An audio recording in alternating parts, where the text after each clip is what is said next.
पुष्यमित्र ने ब्राह्मणों के साथ मिलकर, जो कि मौर्य सेनापति था, अपने स्वामी बृहद्रथ मौर्य का वध किया और राज्य हथिया लिया। 184 ईसा पूर्व से शुंग वंश 75 ईसा पूर्व तक राज्य करता रहा। अब पुष्यमित्र ने उज्जैन और पाटलिपुत्र को अपनी राजधानी बनाया। स्वतंत्र हुए राज्यों को वापस लाने का प्रयत्न किया। अपने पुत्र अग्निमित्र को अवंती का शासक बनाया। उसने संचालन में कूटनीति से विदर्भ विजित किया और फिर सियालकोट को भी विजित किया। बरार या विदर्भ को जीतने के लिए उसने राजा यज्ञसेन की चचेरी बहन मालविका व अग्निमित्र का प्रेम विवाह कराया। इसका वृतांत मालविका अग्निमित्रम, जो कि कालिदास का नाटक है, में वर्णित है। अपने राज्य को 8 पुत्रों में बांटकर स्वयं पाटलिपुत्र से राज करने लगा। पुष्यमित्र ने अपने पुरोहित पतंजलि के साथ 2 बार अश्वमेध किया। अयोध्या में शिलालेख पर उसे द्विरश्वमेध्याजी कहा गया है। इसी समय अष्टाध्यायी पर टीका महाभाष्यम पतंजलि ने लिखा था। इसी के काल में मनु स्मृति, विष्णु स्मृति, याज्ञवल्क्य स्मृति लिखी गई। तक्षशिला में यवन हेलियोडोर ने बेस नगर में गढ़ों स्तंभ बनवाया। यह कलिंग के राजा खारवेल से युद्ध में हार गया और नर्मदा राज्य की सीमा बन गई। बौद्धों के प्रति अनुदार होते हुए भी कई स्तूप इसी काल में बने थे। 190 ईसा पूर्व में मिनांडर और बैक्ट्रिया के डिमेट्रियस को अग्निमित्र के पुत्र वसुमित्र ने बाहर खदेड़ा था। 36 वर्ष शासन कर वह 149 ईसा पूर्व में मर गया। उसके उत्तराधिकारी 9 राजा थे जिन्होंने 80 वर्ष तक शासन किया। इसमें क्रमशः अग्निमित्र, वसुज्येष्ठ, वसुमित्र, अंध्रक, देवभूति का पिता भागवत और अंतिम देवभूति था। अग्निमित्र का शासनकाल 149 से 141 ईसा पूर्व माना जाता है। पिता के काल में विदिशा का गोप्ता या सूबेदार था। विदिशा अब का भिलसा नाम का शहर है।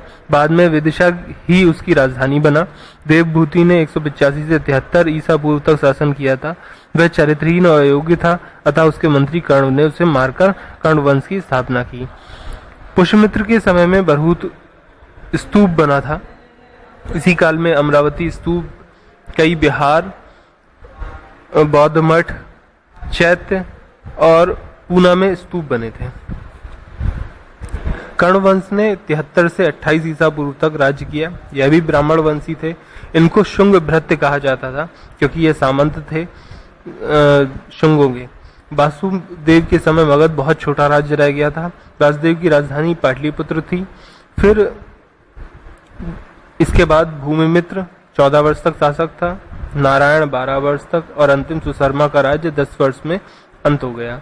सुशर्मा को आंध्रवंशी सिमुक ने मार डाला था, परंतु यह कार्यकाल देखते हुए भ्रांति सा लगता है। ऐसा लगता है इसे गौतमीपुत्र सतकर्णी या वशिष्ठी पुत्र पुलमावी ने विजित किया था। इसके बाद आंध्र सातवाहन वंश का उदय 230 ईसा पूर्व में हुआ था। उसका मगध पर शासन हो गया। दक्षिणापथ में साम्राज्य स्थापक पहला वंश था। इसने कृष्णा और गोदावरी के घाटी में राज्य विस्तार किया था।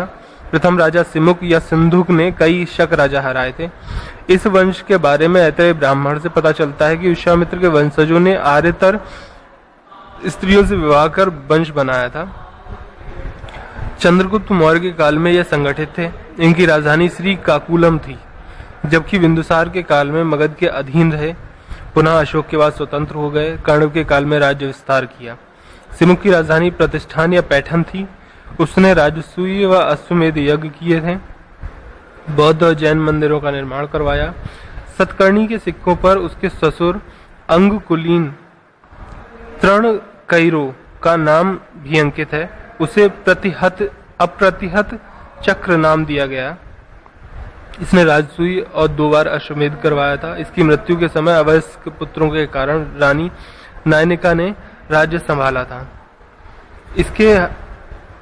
इसके बाद गौतमीपुत्र सतकर्णी ने संगठित सेना के साथ अवंती, सौराष्ट्र, महाराष्ट्र, मध्य प्रदेश राजपुतानों को जीता और महाराष्ट्र में शक और पार्थियनों को हराया। इसके बाद दक्षिण आंध्र व चोल पर वशिष्ठी पुत्र पुलमावी ने विजय प्राप्त की। इसके समय में ही माना जाता है कि मगध सातवाहन साम्राज्य में आया था। इसके बाद हाल नाम का राजा बना जो उच्च कोटि का कवि था। इसने प्राकृत में गाथा सप्तशती लिखी थी। पुलमावी के अन्य उत्तराधिकारी शिवसी सतकर्णी ने शक क्षत्रप रुद्रदामन की पुत्री से विवाह किया तथा अमरावती के बौद्ध स्तूप का पुनरुद्धार करवाया। महेंद्र को ग्रीक सैन्यता में मंबर कहा गया है। कुंतल सतकर्णी के समय युइश या कुषाण लोगों के कुषाण वंशियों के आक्रमण हुए। शक लोग कंबोज की तरफ भागने लगे, अतः आक्रमण और बढ़ने लगे। इसके समय में युइश लोगों के 5 छोटे जनपदों को एक सूत्र में कुषाण राजा ने बांधा था। कुषाण वंशी को भी शक ही मान लिया गया था। कुंतल ने युइश राजा विम को मुल्तान के पास हराया था। विक्रमादित्य द्वितीय की रानी मलयवती थी। सातवाहन प्राकृत भाषी थे जबकि रानी संस्कृत भाषी थी, अतः इसके लिए अमात्य सर्ववर्मा ने कातंत्र व्याकरण लिखी जिससे संस्कृत सीखने में विक्रमादित्य को मदद मिली तथा पुरस्कार में भरुकच्छ सर्ववर्मा को दे दिया गया था। इसी के समय वात्सायन ने कामसूत्र लिखा। इसी के राजदरबार में गुणाख्य था जिसने प्राकृत में बृहत कथा लिखी। अब यह उपलब्ध नहीं है। इसका सार सोमदेव लिखित कथा सरित सागर उपलब्ध है। इसके बाद सुंदर सतकर्णी ने 1 वर्ष, फिर वशिष्ठिपुत्र पुलमावी द्वितीय ने 4 वर्ष राज्य किया। अंतिम राजा यज्ञश्री सतकर्णी को माना जाता है जिसने गुजरात, सौराष्ट्र और दोबारा शकों से छीना था। समाज इस समय मात्र सत्तात्मक था। भाषा जो कि आधिकारिक भाषा थी प्राकृत थी, लिपि ब्राह्मी थी। इसी काल में कार्ले का चैत्य, अजंता एलोरा की गुफाएं, अमरावती कला जन्मी और नागार्जुन घोड़ा बना।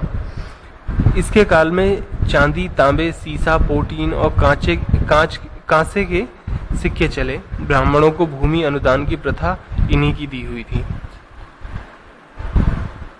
सातवाहनों के उत्तराधिकारियों में महाराष्ट्र में आभीर आ चुके थे, विदर्भ में बाकाटक आ गए, उत्तरी कियरा में कुंतल सतकर्णी का ही राज्य रहा, आंध्र में इक्ष्वाकु वंश आ गए और दक्षिण पूर्व में पल्लव आ चुके थे। पश्चिम में